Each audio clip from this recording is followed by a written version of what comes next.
And so do we get to see Asuna dealing with her fucking mom bitching problem. We get to see Sleep at Night going against the boss and just a hell of a lot of guild members right now.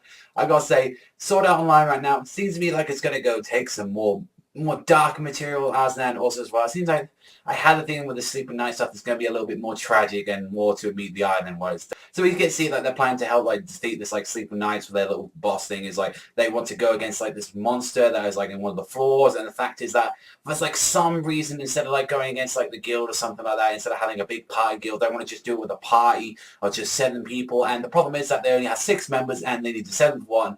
And there's like a thing where it's like, actually we can't do this like this way. We have to only have 7 members if we want all our names, because we're all going to be going our separate ways soon because of life and shit. Which I feel like is like, yeah, this kind of like reminds me of like some stuff like that. It's like, yeah, everyone has their stuff and they're busy in life and they can't like come on like to play this game as much as they want to now, which is like, you know, that's just how life is. And that's like one thing that's more hits, I guess, once you reach around about my like my early 20s to like my younger like teen years, is like you actually kind of see this when you like, oh, you leave school, everyone just kind of disappears.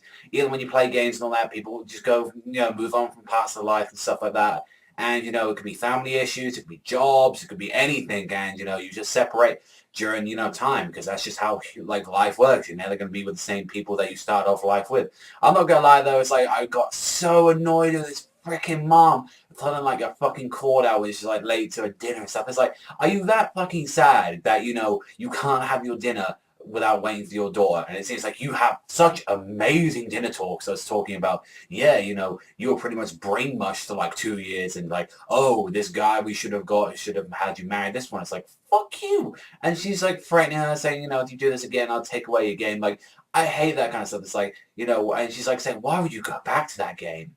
And it's just like, I'm not gonna lie, I felt like got a little bit annoyed saying, come on, Asuna, you know, if it's really that bad and all that, you really don't want to live there, because, you know, she's just such a bitch and she just treats her so horrible and all that. It's like, honestly, I think you should just ring Kirito. There's a lot of room in his place, you know, you're like her like boyfriend, so it's just like, you know, go there, you're his girlfriend, so just go there, call up saying, you know, do you mind if I just stay here a few nights? I don't want to be next to my mom and stuff. We can play games, you know. We can do something else on the side if you know what I'm saying. But it's just like, it just annoys me about that. It's like, yeah, like, she's just there like, really upset about this man. It's like, you know, if it really gets that stressful, you know, you've got your boyfriend there, you know, you can always call him whenever, you know, anything gets out of hand and stuff like that. Just, you know, just call him up, because, you know, Kirito's the sort of person that wouldn't ignore something like that, you know, cares about.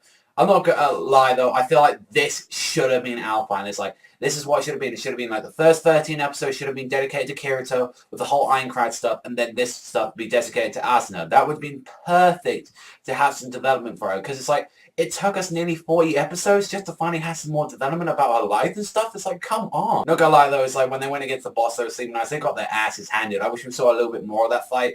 But it seems like we're going to have that little build-up maybe for next week's episode, because it's like that we noticed as well that they had this like boss guild, like that pretty much like all they care about is taking down this boss and stuff. And you know, the first people that take him down are like, you know, the big guys and stuff like that. You know, you get your name engraved in the wall and stuff like that. And you know, they're like, no, fuck you, we're not going to let you do that. And so send scouts to like search for his attack pants and trying to send in like 20 people. I really did like he just went in and just started attacking that Ryder motherfucker.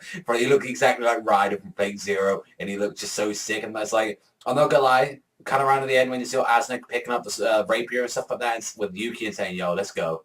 We're letting this thing, you know, like, we're not letting it go down like this. And I was gonna say, when Kirito arrived, when the reinforcements came around to fuck everyone up, he just came, did this cool ninja shit on the wall, and he just put his sword to the ground saying, yeah, I'm not letting any of you pass. And I was like, oh my god, that looks so sick right there with like Kirito just doing that. I was like, god damn, that is so sick what he just did there. And it's like, yeah, kind of like the main character has to come and help him, but it's like, honestly, for like the whole episode, he wasn't there to like the last like what, 10 seconds, like there, just to like be there and say, yo, fuck you, my girlfriend's got this under control. So yeah, it was an awesome episode. It had some cool things about it. It's just like not too much, I guess. We're just getting preparations about, you know, why they're doing this goal and stuff like that.